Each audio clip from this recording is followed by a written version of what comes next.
Well, hello, everybody. Golly, 2 weeks goes by fast, doesn't it? Seems like we were just in here doing this, and I appreciate you listening. You know, if you're in the Texas area this weekend when you're watching this or listening to this, you got plenty of time because we're probably going to be snowed and iced in, which you know in Texas, when that happens, everything shuts down. So I hope that you'll enjoy this session while you're, trying to figure out what your kids are going to do. Maybe they're outside playing in the snow. Assuming all that comes true, we do record this a little bit early, so we don't know if it's going to come true, but it looks like there's a pretty good chance of that. But wherever you are in the country, we hope you're having a great day, and that we hope that your year is starting out well.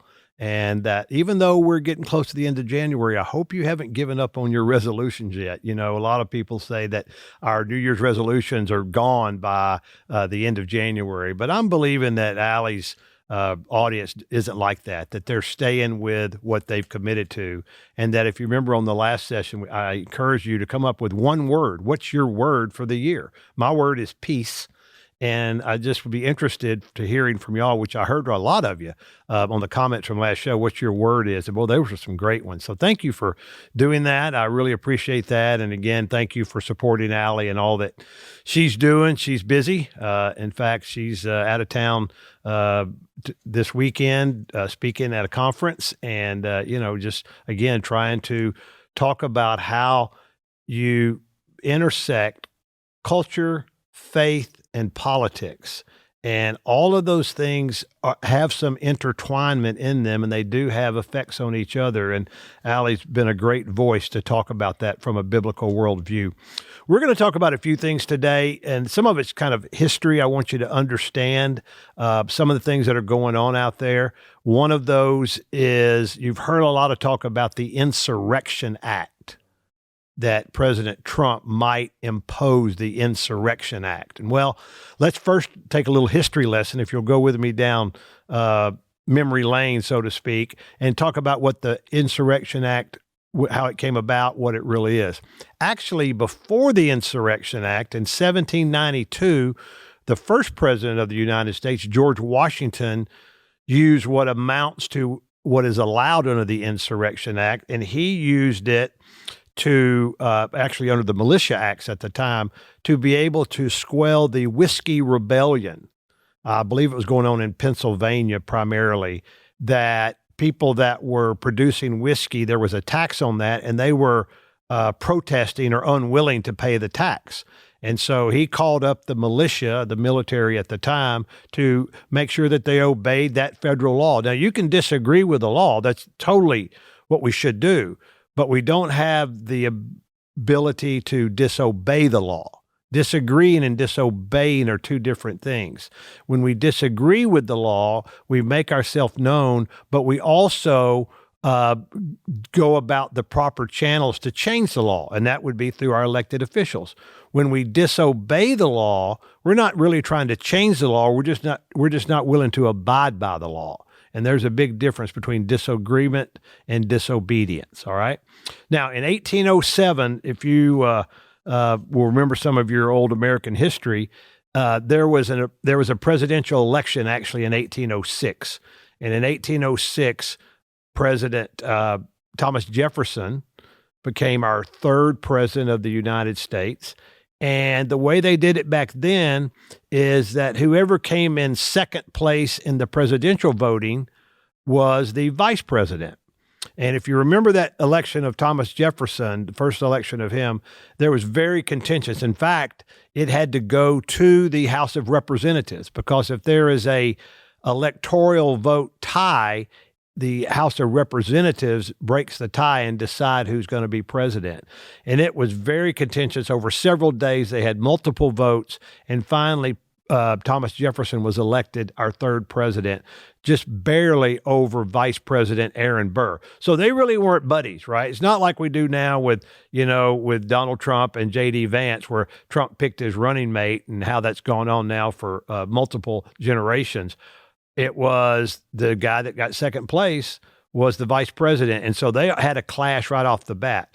Well, Aaron Burr basically didn't spend any time in D.C. In fact, there was a strong belief, and I believe facts back it up, that Vice President Burr wanted to overthrow the government, essentially, and to have a militarized rebellion or a violent rebellion against the government.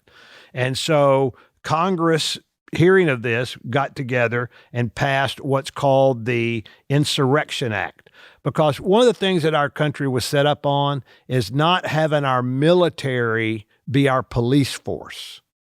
And that military actions inside the United States were something that were very much frowned upon. In fact, there is another act, which we'll hear one of our scholars talk about a little bit later, that prevented that. And the Insurrection Act was put into place in 1807 to provide an exception to that doctrine and that belief. And what it basically allowed was it allowed the president, okay, under his discretion, doesn't have to have approval from the Congress because the approval came through the act itself, the discretion to be able to use military forces to protect the country against people inside the U.S. who were breaking federal laws and unwilling to abide by federal laws. And that's what that President Jefferson was doing against Aaron Burr. And that's really what George Washington did even before the act came about in the Whiskey Rebellion. Now, the interesting thing is that we act like this, that President Trump, this is something nobody's ever done before or nobody's ever even thought about before. But you may not know, but 30 different times in the history of America has the Insurrection Act been utilized. And it's been done by both Republican and Democrat presidents. The Insurrection Act, of course, was used by President Lincoln. He certainly believed that the South had broken federal law by seceding and doing other things. And so he used the Insurrection Act to be able to put military inside the United States. And of course, we know what occurred. The Civil War occurred as a result of that. Also, there have been others that have used it. President Kennedy used it and a couple of different times. He used it to allow students in the South, African-American students, to be able to attend universities at Ole Miss and at Alabama. He had to put the National Guard down there to make sure that those young people were allowed to enter and participate in those schools. We also had President Bush, 41, used it. Some of you will remember this. In 1993, I think, or 92 maybe, there was a case in California called the Rodney King case, and it was about police brutality. And these policemen were on trial using excessive force against Rodney King. And after the trial was over, there was all sorts of riots that were going on in the Los Angeles area and in other cities as well. And so President Bush, the first President Bush, called in the National Guard to be able to quell those riots. And so it's not something that is that unusual to be used. It's something that has been used multiple times. A couple of other times that it was used. There was a coal-filled war that Woodrow Wilson used it on.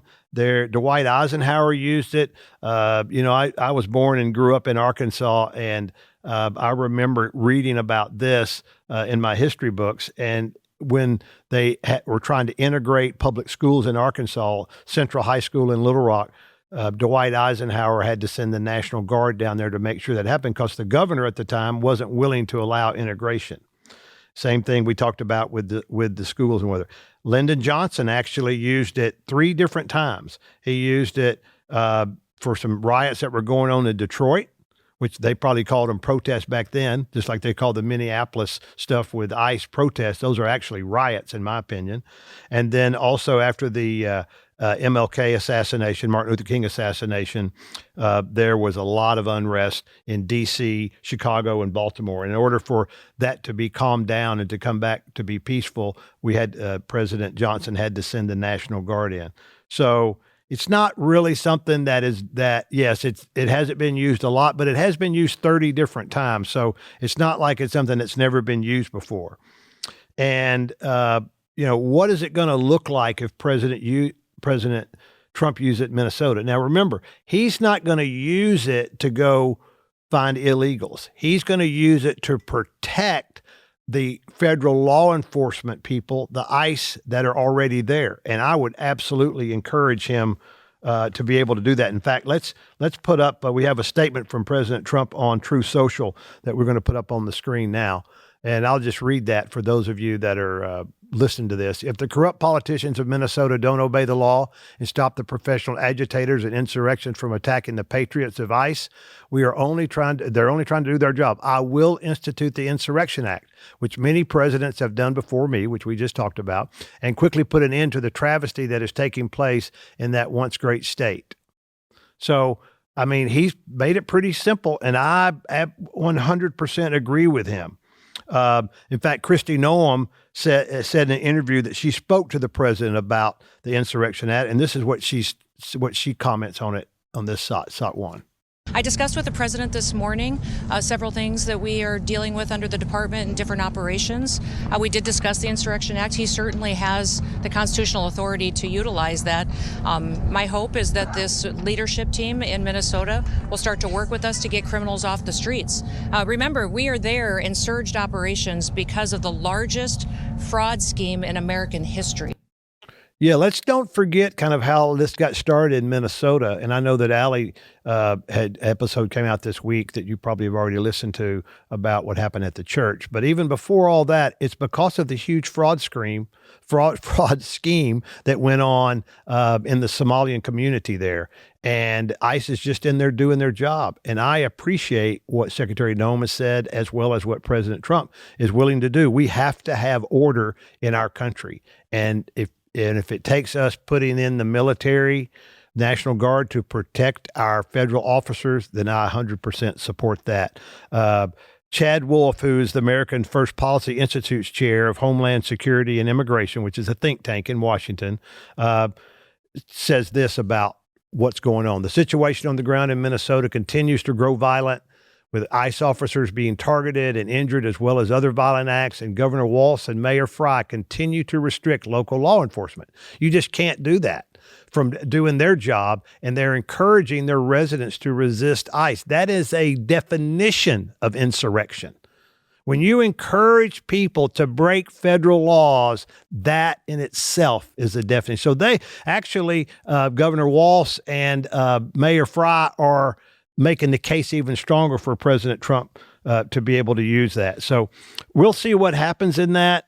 There is some concern that, he shouldn't be able to do this or what have you. We have on here a law professor from George Washington University. A lot of you know Jonathan Turley, and he talks about why there would be a good legal case for this. So under the Insurrection Act, the president has a great deal of authority. What it gives the president is essentially a way around the Posse Comitatus Act, which prevents him from using the military domestically. The Insurrection Act removes that barrier and allows him to call out troops, as did Eisenhower and Kennedy. So let me go back, and I couldn't remember what the actual act was, but I'm glad we listened to this the video clip. Posse Comitatus was an act that was in place even before the Insurrection Act that essentially says you can't put the military against U.S. citizens within the United States. And the exception to that was developed through the Insurrection Act, which is what Mr. Turley's talking about. And so I don't see obviously you don't want to do that. You want it to be the very last thing you have to do, but you have to protect your federal officers. I'm sorry that people can protest all they want, and I don't mind them, standing outside, yelling whatever they want to yell, but they can't impede officers doing their jobs. And that's where the line has been crossed many, many times. They're throwing objects. This officer, whatever you think about the Renee Good situation, the officer was hit. Now, whether she was trying to turn away from, I don't know, but she shouldn't have been in there to start with. And yeah, I wish he wouldn't have shot her or felt he had to shoot her. But you put yourself in those situations. It's very heightened. Emotions are running high, no matter who you are. You don't know where these people are willing to go. Obviously, with the violence that we've had, we know that there are people on the far extremes of both our parties, that going from talking to violence is a very small step. We saw that in the Charlie Kirk assassination. We saw that in the attempted assassinations on President Trump. We saw that in what they did to Justice Kavanaugh a few years ago. So don't tell me that the ICE people are supposed to, these people were going to be peaceful. We knew that all along. You don't know what these people are going to do, and you have to protect yourself, and we have to protect our officers. There have also been other conservatives that have come out in favor of implementing the Insurrection Act. Let's look at some of that. Justin Grage, is that his name? Yeah. Obviously saying, let's invoke the Insurrection Act. Absolutely, no question about it. And then Nick Sorter, I think is his name. Yeah, he also said the rioters are attempting to break down the fence outside the Minnesota ICE facility. Now, the Minneapolis ICE facility. Now, I'm sorry, that's violence. And then somebody already jumped it and said, we don't have the numbers yet, so let's don't do it. But we still have to respect the laws of this country. And if we don't respect them, then we try to get them changed. But we don't go and commit violence against our federal officers who are doing their job. Now, if someone goes out of line, if an officer's out of line and does their job improperly, then they have to be investigated and they have to be punished or handled or reprimanded in whatever way that is set up to be able to do that. Now, the Florida Congressman Greg Stoops says the situation in Minnesota has escalated beyond the need for any other measure. Let's listen to him. We have SOT 3. You have officials and leaders of their state, the governor and the mayor of Minneapolis, basically saying we are not going to follow federal law, basically telling their citizens to stand up and fight against federal law enforcement. The president has every right, when you have leadership that's refusing to follow the law and then encouraging their constituents and their people to fight back against lawful law enforcement functions and obstructing justice. That's every justification I think he would need to go in and establish justice and peace in those regions. Congressman Stu put it together as well as anybody, and that's exactly what has happened and exactly what needs to happen. Now, hopefully it will get under control without doing that, but I would not hesitate if I was the president to do that. We have to show that we stand for law and order. And in Minnesota, it has definitely gotten out of control, and hopefully it will come to a peaceful conclusion. But President Trump's not going to give up on removing illegal immigrants in here, and he's certainly not going to give up on the fraud that's been going on in Minnesota. So, folks, I'll just tell you, if you're thinking that you're going to be able to scare this president away, you should know by now that's not going to happen, right? And he's certainly not concerned about the next election. He's not going to have another election for him. Now, will it have an effect on Republicans in 26? We don't know. But it doesn't matter if it does or not. You still have to do the right thing. But speaking of voting, let's go on and talk about another subject. But if you have any questions on the Insurrection Act, please feel free to email me, ron@ronsimmons.com. I'll give you my opinion on it and whatever information that I can find on it that we haven't talked about today.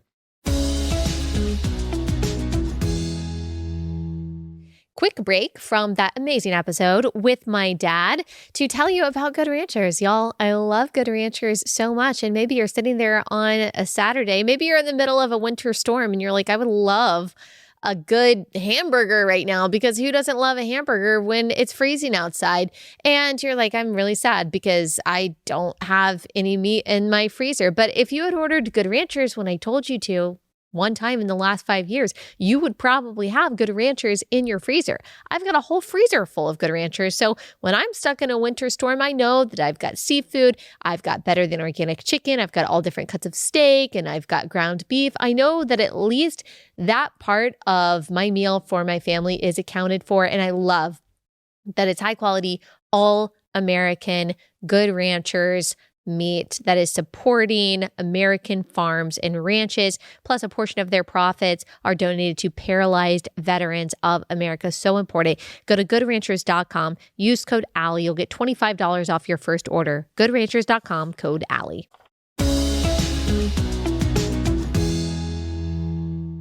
Here's what I want to do. And Allie talks about this all the time, but I just cannot emphasize how much voting matters. And I know that a lot of you think that, well, my vote doesn't count because it's just one vote and all that. It's just not the truth. We just talked about the Thomas Jefferson Aaron Burr battle in 1806, where it was a tied electoral college, and it came down to the votes in the House of Representatives. And, there were probably some backroom deals done in order for Jefferson to win that, but it does matter. Your vote matters very much. And if you don't believe me, we're going to go through a couple of things here that talk about that, especially Christians. It's very disappointing that in 2024, 56% of self-identified Christians voted, and that was an 8-point drop from 2020. Well, Christians among any group should vote. You should know that if you want to have the Judeo-Christian moral ethics implemented in this country, that we're going to have to vote for people that agree with us on that. And this country was founded on those moral principles. And we have to do our part by putting those people in positions of political power to be able to make sure that our rules and regulations and how our government works follows those things. And so just very disappointed that the Christian bloc went down. It should have gone up, not gone down after 4 years of Joe Biden and their, far left policies that they put in place, that President Trump and his team are spending most of their time just trying to undo the bad stuff they did. But if you'll remember here just a few weeks ago, or maybe a couple months ago now, Virginia had a governor election and election for their, what they call House of Delegates or General Assembly. We call it the legislature. And Democrats took control of that. So they control the legislature and they control the governorship now. And if you don't think that voting matters, let's look at some of the laws that have been proposed in Virginia since the Democrats took control. I'll just go over a couple of them. They've introduced a bill that would eliminate mandatory minimum sentencing for rape, manslaughter, assaulting a law enforcement officer, possession and distribution of child pornography, and all repeat violent felonies. Can you imagine that? That they want a bill that would eliminate mandatory minimum sentencing, meaning a far left judge could essentially say, well, I'm just going to give probation to you if you're convicted of rape or manslaughter or assaulting a law enforcement officer. There's no mandatory sentencing. That is as far left crazy George Soros as you can get. And the activist group Justice Forward Virginia has designated this bill as one of its top legislative priorities. So do you think if the Republican lady would have won, Winsome Sears would have won, that this bill would have a chance? No. Do you think it has a chance today? Yes. And that's why voting so much matters. They also aim to enshrine abortion as a right in their state constitution. They tried this last year, but of course Republicans killed it. I mean, there's some crazy stuff going on, not just in Virginia. In Maryland, they've got a bill called the Icebreaker Act of 2026. And this would bar, listen to this. This is how hateful people are. It would bar individuals who worked for U.S. Immigration and Customs Enforcement, ICE, during President Donald Trump's administration from later joining local law enforcement agencies in the state. I mean, can you imagine that? That they're going to, a person, a man or a woman that was a federal officer is going to be banned in Maryland, proposed, banned in Maryland from getting a law enforcement job there. I mean, it's just crazy. But of course, the craziest state is, guess what? California, of course. Our friends, what would we do if we didn't have California? I mean, that's how you can determine, the way you determine what's normal is determine what's abnormal. And so California gives us the abnormal so that we know what's normal, and it's whatever the opposite is of our friends in California. Newsom and state Democrats approved Assembly Bill 1078, which described as a measure to prevent book banning in public schools. but it infringes on local control over curriculum and reduces the ability of parents and communities to influence what materials are used or taught in their schools. They also require that all K through 12 public schools and charters have at least one all-gender restroom on each site. All right, so they're promoting, the gender stuff that we've talked about a lot. Allie's talked about a lot. They want all companies and doing business in California that are large companies have to report their greenhouse emissions. Of course, they have the highest emission standards in the country, which have proven not to be effective. They also would have bills to tighten energy regulations by placing restrictions on out-of-state natural gas so that we couldn't, they would restrict the amount of, say, natural gas that Texas could send to California. Just crazy. And then they would also, Assembly Bill 315 would empower prosecutors at the state and local level, as well as private citizens, to file lawsuits against crisis pregnancy centers accused of providing information about abortion services. I'm just telling you, folks, if you don't believe voting matters, then you are listening to the wrong people, because voting does matter. And having a Republican House or Senate or governor is so important when the entire legislative body and governorship's controlled by the Democrats. Things can get off the rail pretty quick. Another bill would force hospitals to prioritize purchasing from companies owned by LGBTQ individuals. I mean, it's just unbelievable. So we have primaries coming up all over the country. And again, a primary is where if you're a Republican, you go vote for which Republican candidate that you think is the best in your particular area for whatever it is you're voting on. If you're a Democrat, you do the same thing on the Democrat side. And it's in the primaries where one of the decisions and one of the questions you have to ask yourself is, which of these candidates has the best opportunity, if you're a Republican, to beat the Democrat in November? If you're a Democrat, obviously you think the opposite, but that's the decision. It's not always who you might even agree with the most. I know, and some of you don't want to hear this. I'm sorry, okay? But take a pill. It's okay. Just relax. Because it's all about winning in November. And if you pick a candidate that in your primary that doesn't really have a chance to win in November, then you've just wasted your vote and you've actually caused a lot more trouble if that Democrat's elected for what you want to really have done.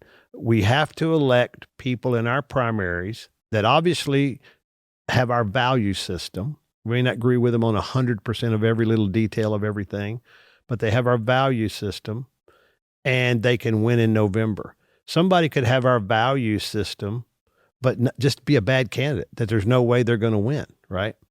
And so we have to make sure that we make those decisions. And I'm sorry if that doesn't sit well with some people, but I've been in the arena. I know how it looks. I've been what they call inside the rails when I served in the Texas House.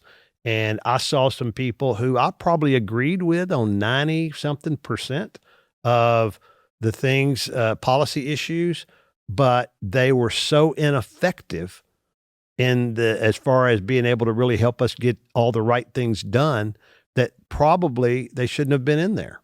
Now, they got elected, but they really were not effective like they should have been. And that doesn't work out very well. So I would just encourage you, if you don't want to happen in your state, what we saw in these papers, it happened in Virginia, Maryland, California, I'm sure Illinois, other states, New York, all those, then get out there and vote, okay? And get active in the local campaigns. Don't just show up on election day. If there's something that you can do, maybe it's just calling some neighbors and you're reminding them when it's time to vote, those types of things, then please do that. That's how Allie got her whole career started, is she when she left college and she moved to Athens, Georgia, and was working there at a PR firm.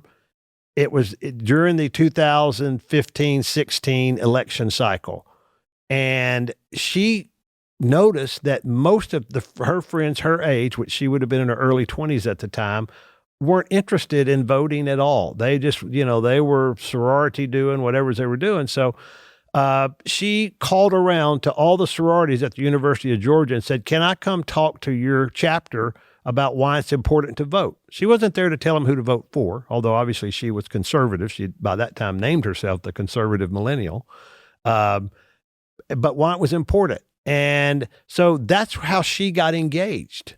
And of course, she's much, much more engaged today. But there are things like that that you can do. Why it's important to vote. You know, if they have your same conservative values, they're going to figure out probably who to vote for.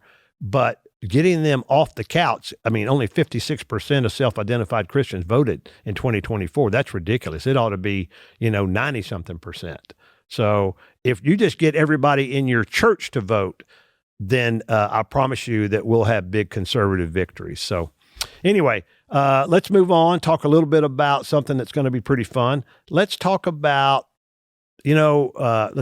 President Trump.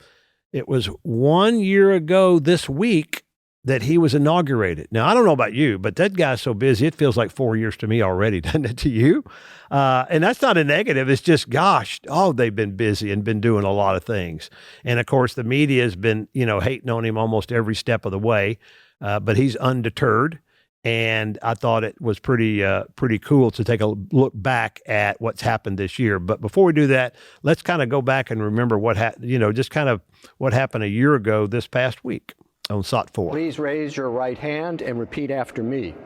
I, Donald John Trump, do solemnly swear. I, Donald John Trump, do solemnly swear. That I will faithfully execute.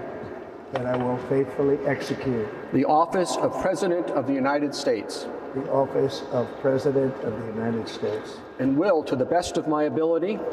And will, to the best of my ability. Preserve, protect, and defend.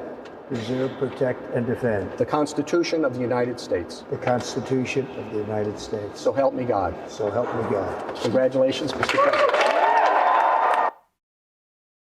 Well, I'll tell you, I don't know if you noticed it or not, but that Barron Trump is one tall dude. I mean, see him behind President Trump in that video clip. He is one tall guy. But yeah, so a year ago, it's really even hard to believe. But let's go over some of the things that have occurred since that time. Of course, the one that's probably most in the news is immigration and border enforcement. They've had record apprehensions. They reached the lowest levels by late 2025. December saw a 96% decrease in apprehensions compared to the previous year. That means people weren't coming across the border illegally. 96%. That's pretty incredible. Also, mass deportation. We talked about this in an earlier episode where the administration's deported 620,000 illegals. But that's actually a small number, or it's a smaller percentage, minority percentage of how many have actually left the country. 1.9 million have self-deported by the end of 25. So almost 2.6 million illegals have left this country. And what that means is that they're not using our services. They're not in our emergency rooms. They're not, on some of our entitlement systems, which they're not eligible for anyway, but some states kind of went around the law to be able to grant them that. Yeah, I get it. There are probably some of those that self-deported that were honest, hardworking people, but they came here illegally. And so they went home. We encouraged them to go home. I think there was a deal we'd give them like $1,000 voucher or something. They went home and pay for their plane fare to go home. But he said that's what he was going to do, and that's what he did. Now, the people that are mad about that just weren't paying attention to what he said in his campaign. He was going to fix immigration. And now I call upon Congress. To let's get a new immigration bill done. Let's make it easier for good people to come here legally. And let's make it harder and much more penal for people to come here illegally. But we have to reform our immigration laws. And that's up to Congress to do that. And if we can't get together on that, if we're going to continue to use that as a political wedge, then shame on us. Just remember, when you go to vote, especially for your U.S. congressman or senator, I would make sure that I understood where they stood on immigration reform legislation. And what are they going to do about it? Are they going to be one to lead it? Again, somebody's got to lead. Who's going to lead on this? But I would encourage us to make sure that we do that. Another thing that we did was, you remember the one big beautiful bill, which we probably all got tired of hearing that phrase, but it was formerly known as the Working Families Tax Cut Act. Essentially what that did, it has allowed the tax cuts that President Trump and the legislature put in place in 2017 to stay in place, because they were going to expire at the end of 2025, but they stayed in place. So that gave tax relief to middle class families and corporations, which is good. Also, through executive orders, Trump unleashed American energy production. Gas prices falling to $3 per gallon or less. And it's less here in Texas, and in 43 states it's less than that. Now, California, sorry, you get what you pay for out there, and you paid for that governor and crazy legislature assembly you got out there. So, but less than $3 a gallon, that is something like a 40% decrease than when Biden was there. So that is something that's felt in every one of our pockets. And I think it can even go down lower than it is today. It can't go down too far because you still have to have a profitable oil and gas industry. Foreign policy feats. Obviously, we remember what happened with Maduro. We talked about that last time. That's a big deal. He was able to do that. He also got, this is something that, again, should be talked about more. One of the problems we've had in the past is our friends in NATO, the North Atlantic Treaty Organization, NATO, is made up of a bunch of European countries. And we agree that we're going to support each other. So let's say that Russia decides that they're going to invade one of our NATO, fellow NATO members, then we have an agreement where we're going to defend them and support them. But a lot of those countries had agreed to put a certain percentage of their gross domestic product into defense spending, and they didn't do it. And we didn't do anything about it over the last 50 years. Well, President Trump says no more of that. And he has got a historic commitment from NATO members to increase defense spending to 5% of GDP. Some of them are well below 1% because they were just dependent on us and Great Britain to take care of them. And so that is a huge accomplishment.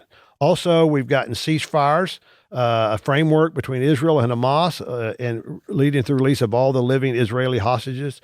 Doesn't make what Hamas did right, and it doesn't make them not guilty for the October 7th invasion that they did and terrorist act, but at least we've got the hostilities quietened down. Whether they'll, be able to be kissing cousins, I doubt that ever.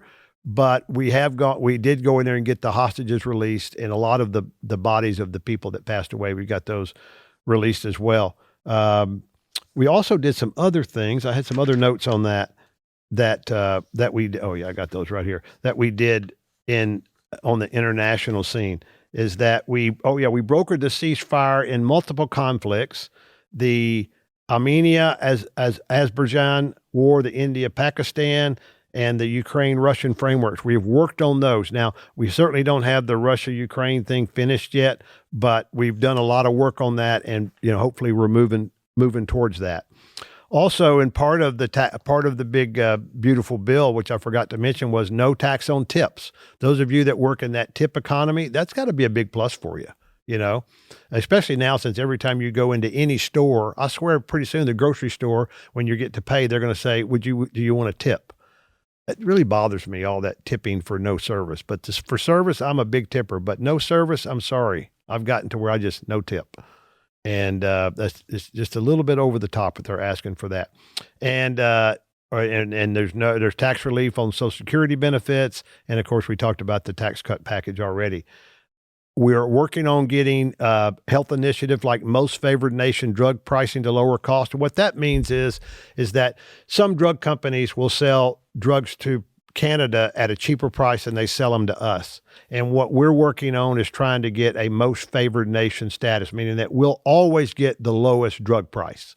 And I don't think we're there yet, but that's being worked on, and I am confident that that'll get done. And what RFK Jr. is doing at HHS, I mean, they're making some major, major steps in that to when it comes to vaccinations and how those are administered and what we should be doing, what we shouldn't be doing. Our new, the whole food pyramid's changing, looking into the particular causes of autism and what have you.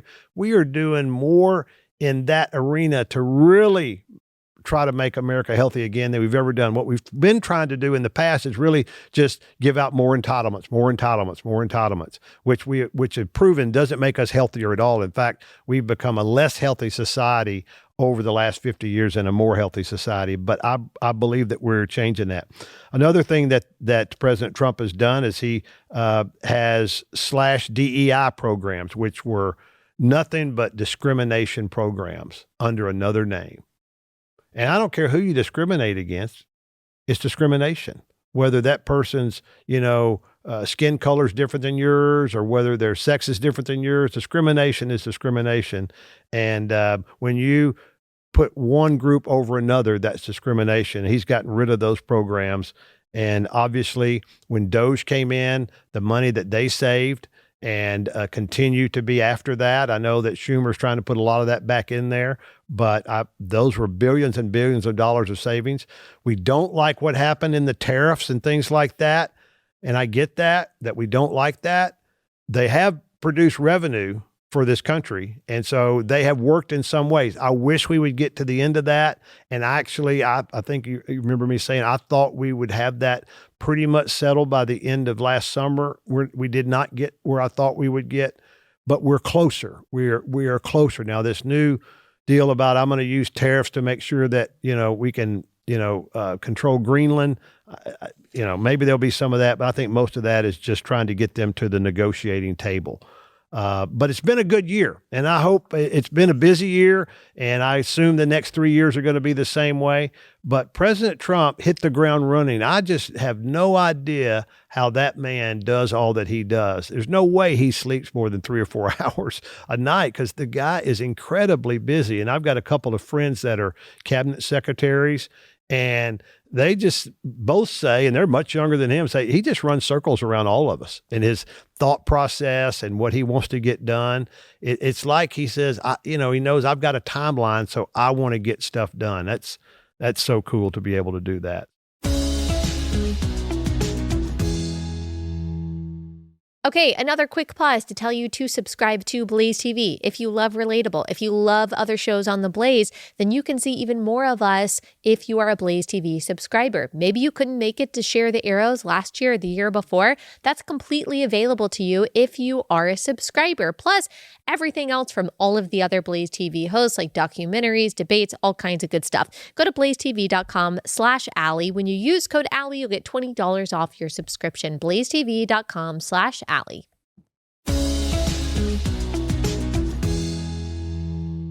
Now, as we get ready to finish up, I always like to take questions from the audience, and you always have such great questions.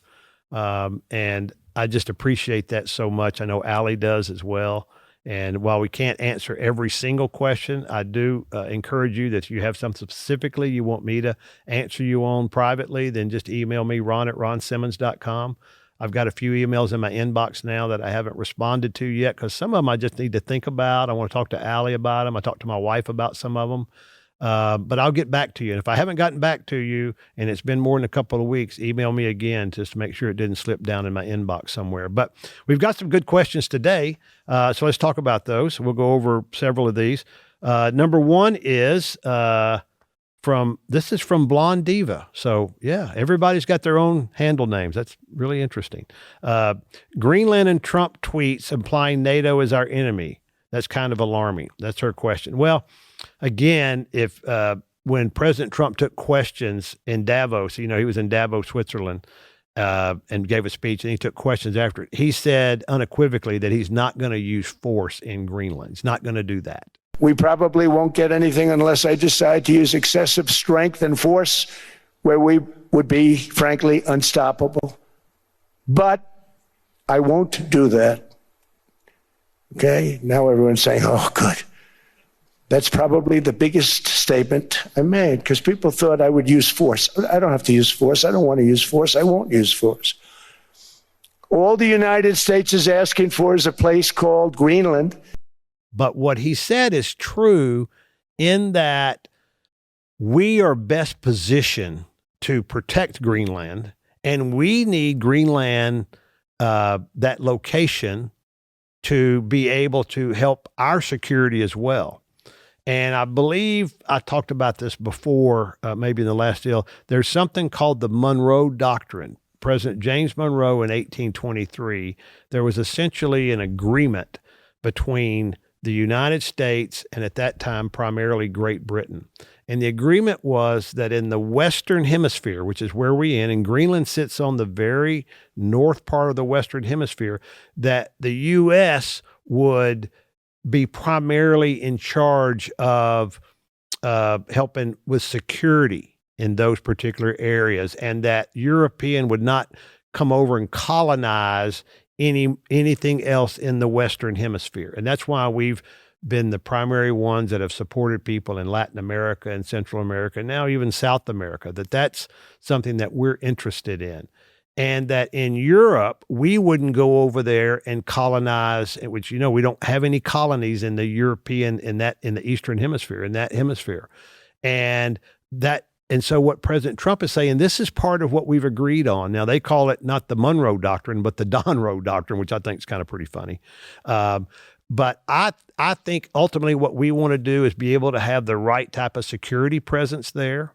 And I think we can work that out with the country of Denmark, who legally, it's legally one of their colonies. And also think that having the ability, they have some rare earth minerals that are under the ground there that we could utilize in some of our industry, and have an agreement to be able to have those. Right now, Russia and China have a lot of access to their ports and all that type of stuff. We need to be the one, and we're happy to work with Denmark to do that, but we need to be the one that provides the main security force there. And I believe that'll end up happening. I think it's very bold of the president to come out and talk about that. Sometimes he says some things about it that I don't agree with, but I think if you'll go back and read what he said today, or listen to what he said today on what he intends to do in Greenland and what he won't do, I think you'll be encouraged by that. The next question is, how can adult children maintain a good relationship with their parents? Well, biblically, we are called on as children to honor our father and mother. And sometimes our fathers and mothers aren't very honorable. I mean, that's the way it is. All right. The emails I get from people, I guarantee you some of the dads that the people talk to me about, not very honorable. But if assuming that someone that your dad or your mom has not had an abusive relationship with you, which if they've had an abusive relationship with you, I don't think you owe them anything, right? Now, you can choose to reconcile with them, and you can choose, certainly we should forgive them in our heart, and hopefully they've changed. But I don't think you should continue yourself in, whether it's in this case, probably as an adult, a verbally abusive or psychologically abusive scenario. That doesn't do anybody any good.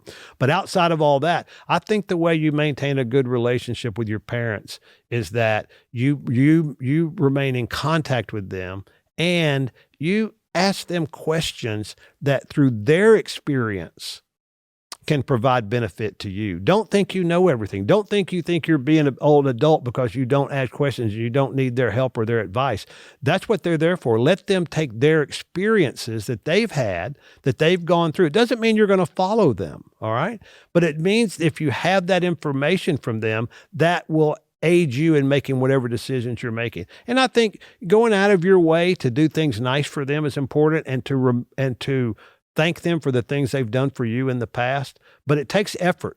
There's no question. And I encourage you to make that effort. And if they live long distance from you, then a lot of that's going to be through the telephone or text or things like that. But I know one thing that Lisa and I always love to hear from our kids, and one of our oldest son, they live hundreds of miles away from us, so we don't see them as much. But I always appreciate it when he calls me and says, "Hey, Dad, what do you think about this?" Or, "Hey, Dad, what's going on? How's your golf game?" Whatever, that type of thing. So I think just staying in touch with them is the main thing, and calling on them to give you their experiences in certain situations.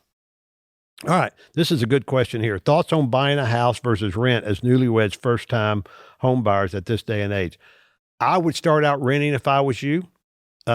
Because I do think there's going to be a better opportunity to buy over the next, 18 to 24 months. So I would kind of look at that. Depends on where you're living. Obviously, some areas we talked about in the past, real estate is hotter than others. So if you're, you have to just determine where you are in that particular geographic world. But I don't think there's anything wrong with renting, and just, you don't have to pay the property taxes already included. Sometimes there's utilities are included in some scenarios. Your HOA a lot of times is already included. So in some ways it can be less expensive. But until you know for sure where you want to live and what you can afford, then I would rent for a period of time, especially when you're just getting started. Because, y'all are getting started, getting to know each other. You don't know, hey, can you really live on a double vanity bathroom, or does he have to have his own and you have to have your own? Those things are important. So you got to figure that out. Advice for a Christian wife with non-Christian husband. Lisa's mom went through this for a while, although we certainly know that Lisa's dad was saved before he passed a few years ago. But when Lisa was growing up, her dad didn't go to church with them. He was a good man, no question, good man, one of the most honest and respected men by me that I've ever known. But what she did is she didn't make that a bone of contention every single day. She lived her life in Christ. That was her example. And she loved on her husband. You can't use the fact that they are not with where you are spiritually as a weapon against them. That's never going to convince them. You can somehow figure out maybe how to get them. You have couples that y'all are friends with, that the husband is a believer, but not a dogmatic person that's, beating on your husband the whole time. But the main thing is just showing him the Christian love that we're supposed to show. And there'll be times where his heart is softened that you'll be able to say more, talk more, do more. And that you have to be patient with that. I mean, you just have to be patient. But if you can get him around guys that like some of the things he likes, but they are believers, then I think that has a long way, an opportunity to go a long way towards helping him become a believer. But the Lord's the one that saves people. You and I don't save them. We are just out there to live like we're supposed to and to be the messenger. What do you think will happen with Obamacare? I do believe that they'll do something, even though I disagree with it, that Congress will do something that will extend some of the enhanced subsidies on lower income levels. I do believe that they'll do something related to that. Now, remember, there's subsidies already for lower income levels, but during COVID, those were enhanced a little bit, and they were supposed to end at the end of 25, but they're still negotiating that.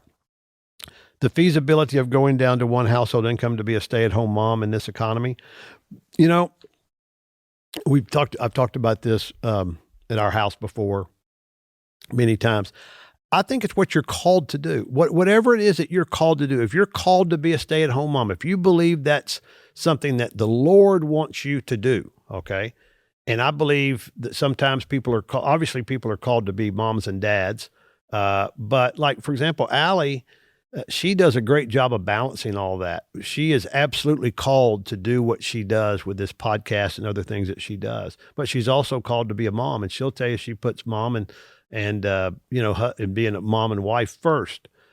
But some of you, like Lisa, after she was called to be a stay-at-home mom. My wife was called. That was absolutely always her calling. Now, she taught school for a couple of years, before we had kids, and after our kids got in school, she helped a little bit, especially with Daniel's special needs school that he went to. But I think it's whatever you're called. If you feel like you're called to be a stay-at-home mom, then I think it's up to you and your husband to figure out how to make that happen. And that could mean lowering some of the things that what you would call lifestyle type things. Maybe you can't live in an expensive home as you do now. Maybe you have to, live in a neighborhood that's not as expensive. You have to maybe cut back on some things. But if that's what you're called to do, if that's what you believe the Lord's calling you to do for your family, then I think you have to make whatever necessary sacrifices. Whatever. We did that early on. I didn't like it. I'll tell you, I did not like it. I did not want Lisa to quit teaching school. But she was right. And our kids, that was the best thing for us to do. She would have not ever been happy if she would not have been able to do that. So, and we had to make some big sacrifices for that to happen, but it was worth it. And then, do I agree with Dave Ramsey's financial method? Yeah, I do. I mean, I think, and again, I don't know what all specifically you're asking me. So if you want to email me more specific, happy to do that. But in general, I believe that, we need to abhor most debt, and that if we have debt, we need to get in there and get it paid off as quick as possible. Pay off the ones with, the easiest to pay off first, and then you just keep whittling that down. But I believe in doing that. Lisa and I used an envelope method for a long time, where we put cash in envelopes for certain expenses, and that's how we did our budget back when we were early married. What type of savings should I start for my babies? They'll most likely to be homeschooled. I still think you should start one of the 529 education accounts, because you can actually use that for some supplies and stuff like that. And they may end up going to college that you'll want to have that. I would use the 529 account if you have the opportunity to do that. And again, if you have some specific questions, feel free to email me on those. Now, you see my book back there, Life Lessons from the Little Red Wagon, which you can now order on Allie's merchandise site, and we'll put that in the show notes when we're finished today. And of course, her book, Toxic Empathy, you can get that anywhere books are sold. Make sure that you're doing that. I know we're already in 26, and I know there's another Share the Arrows conference going to be coming up in the fall. She'll be talking more about that. I just ask you to continue to pray for her. She's got a busy schedule coming up. This is a busy time for speaking and things like that for pro-life events and other types of things that she's involved with. She's working on her third book, which I think is coming along very well. We're very excited about that. I won't tell you any details. I'll let her tell whatever she wants to on that as you go forward. But I really appreciate you tuning in and listening. I've gotten a lot of comments from people. I was at church the other day, and one of the ladies in our Bible fellowship class came over. Hey, I listened to your podcast on Saturday. I appreciate that. So I really do. And, as we talk about word from the wagon, as we finish this up, what I would like to say today is that what we need to ask ourselves where we are in our wagon. Where are you in your wagon? And let's focus this week on spiritual life.